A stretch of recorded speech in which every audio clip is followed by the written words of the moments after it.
Приветствую тебя, дорогой подписчик. На моем канале будет много интересного контента. Подписывайся, ставь палец вверх и оставляй комментарии. Тропический лес просыпался не сразу.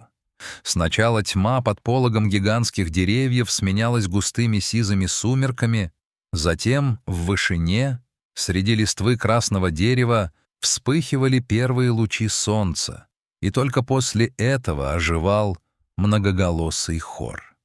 Аша, взрослая самка-шимпанзе с мудрыми глазами и глубокой складкой между бровями, сидела на широкой ветви, прижав к себе маленького Тоби.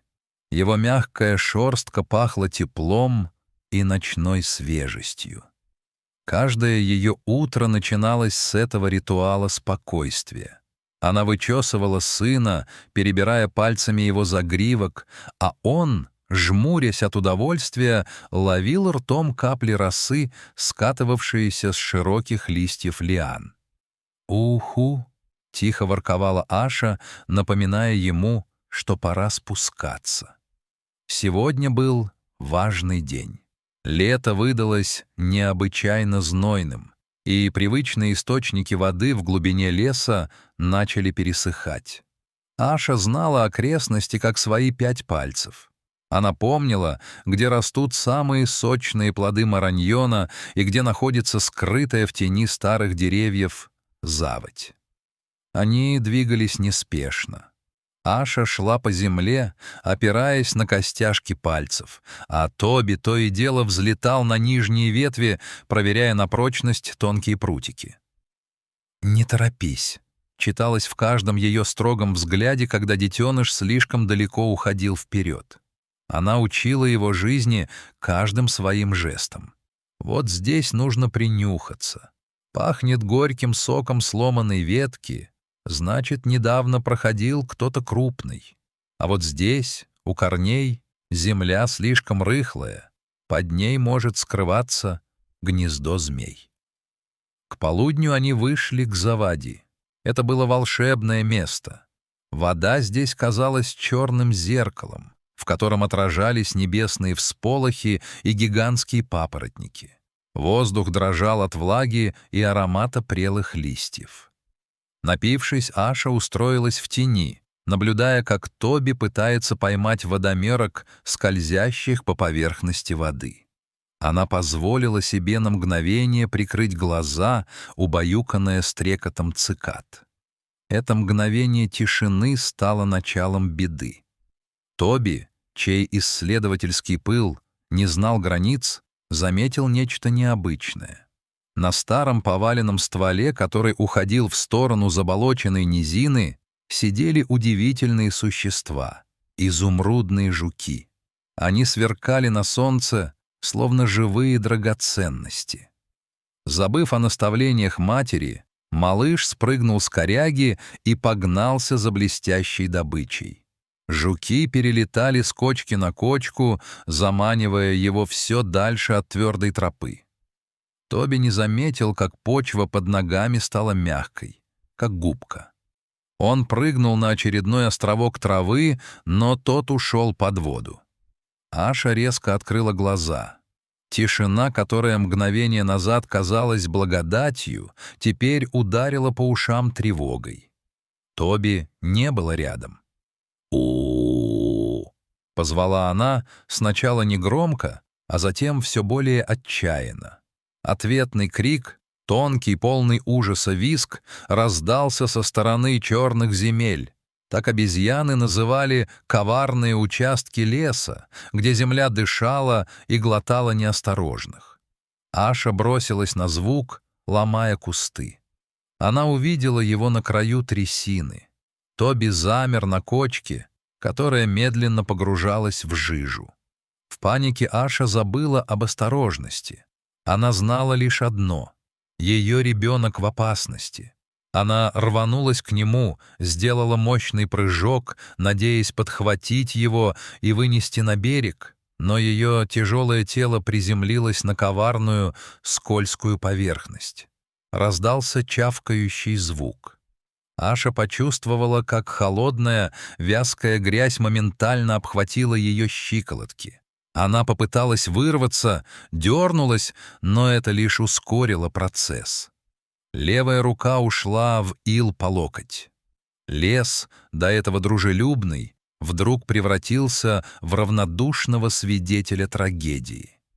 Аша была сильной. Она обладала мощными мышцами, способными ломать толстые ветви, но здесь ее сила работала против нее. Чем сильнее она отталкивалась, тем глубже ее засасывало. Вязкое месиво сдавливало грудную клетку, мешая дышать. Тоби, осознав, что мама попала в беду из-за него, метался по самому краю, протягивая маленькие ручки и крича так, что его голос срывался на хрип. На его крики из чащи вышли другие члены стаи. Вожак Бруно и пара молодых самцов замерли в нескольких метрах. Они видели Ашу, чья голова и плечи еще возвышались над серой жижей. Но инстинкт самосохранения был сильнее сострадания. Почуяв запах болотного газа и увидев, как беспощадно земля поглощает их сородича, стая зашумела, заухала, отступила. Они скрылись в густой зелени, оставив Ашу один на один со смертью. Солнце палило нещадно. Грязь на плечах Аши начала подсыхать коркой, стягивая кожу, в то время как нижняя часть тела продолжала погружаться. Она больше не бороться. Каждое движение отнимало остатки кислорода. Она посмотрела на Тоби. В ее взгляде уже не было страха, только бесконечная печаль и прощание. Она словно просила его уйти, спастись, вернуться к стае. Но малыш не уходил. Он сел на поваленное дерево и затих, изредка всхлипывая. В паре километров от болота по разбитой лесной дороге медленно пробирался старый внедорожник. В кабине сидели Марк, биолог-исследователь, и Пьер, местный ветеринар. Они возвращались из дальнего сектора заповедника после тяжелой смены. «Жара сегодня просто убийственная», — проворчал Пьер, вытирая пот со лба. Даже птицы замолкли. «Смотри». Марк резко нажал на тормоз. На дорогу выскочил маленький шимпанзе. Он выглядел жалко. Шерсть в клочьях грязи, глаза полны безумия.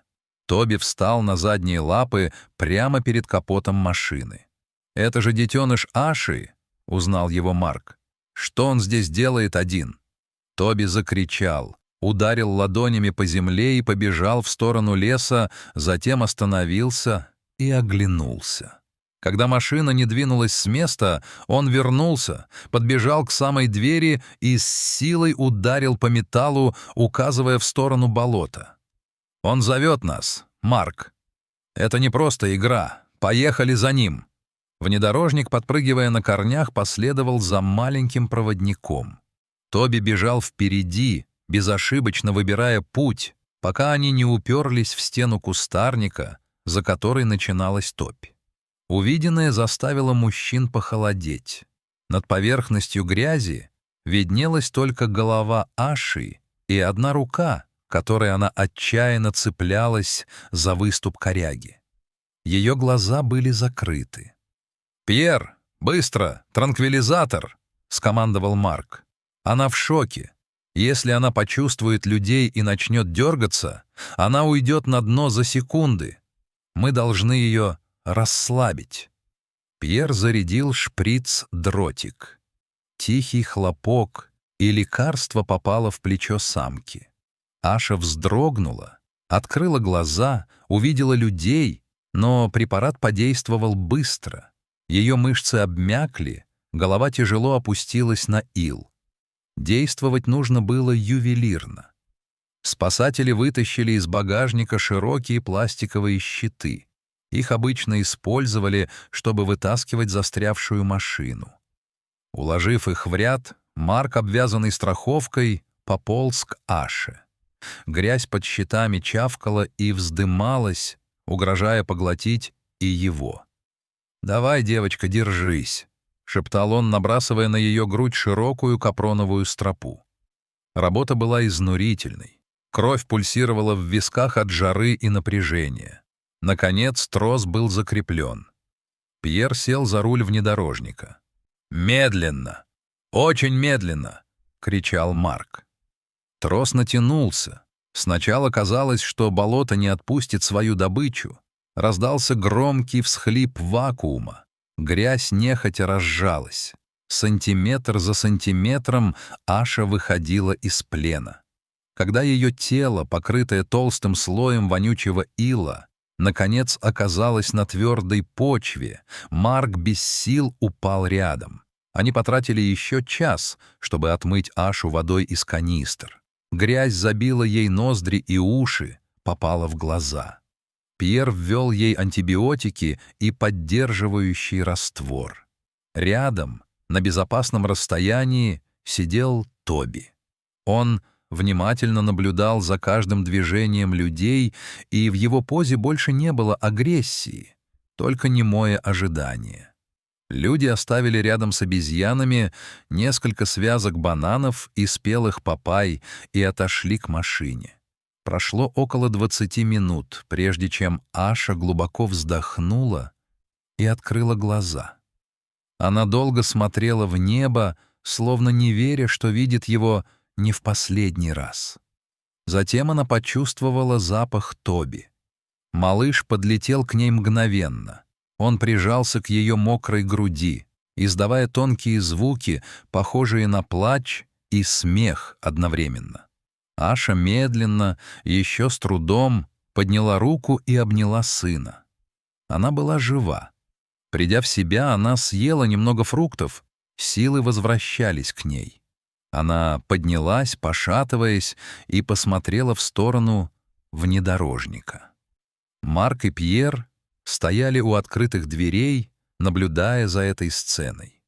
На мгновение время остановилось. Аша не убежала в испуге. Она стояла прямо, глядя в глаза людям. Тоби, пристроившийся у ее бедра, тоже замер. В этом долгом, тяжелом взгляде не было дикости. Было нечто другое, глубокое, почти человеческое осознание того, что произошло. Она коротко кивнула своим мыслям и, подтолкнув Тоби, направилась в сторону густой чащи. У самой кромки леса они обернулись в последний раз. Силуэт матери и ребенка на фоне заходящего солнца стал живым памятником спасению. «Знаешь», — тихо сказал Пьер, заводя мотор, «сегодня мы не просто спасли шимпанзе. Мы получили разрешение остаться в этом лесу еще на какое-то время». Машина тронулась, оставляя позади болото, которое сегодня проиграло битву за жизнь. А в глубине джунглей, где-то среди ветвей красного дерева, Аша и Тоби уже обустраивали свое новое гнездо, навсегда запомнив вкус свободы и запах людей, пришедших на помощь.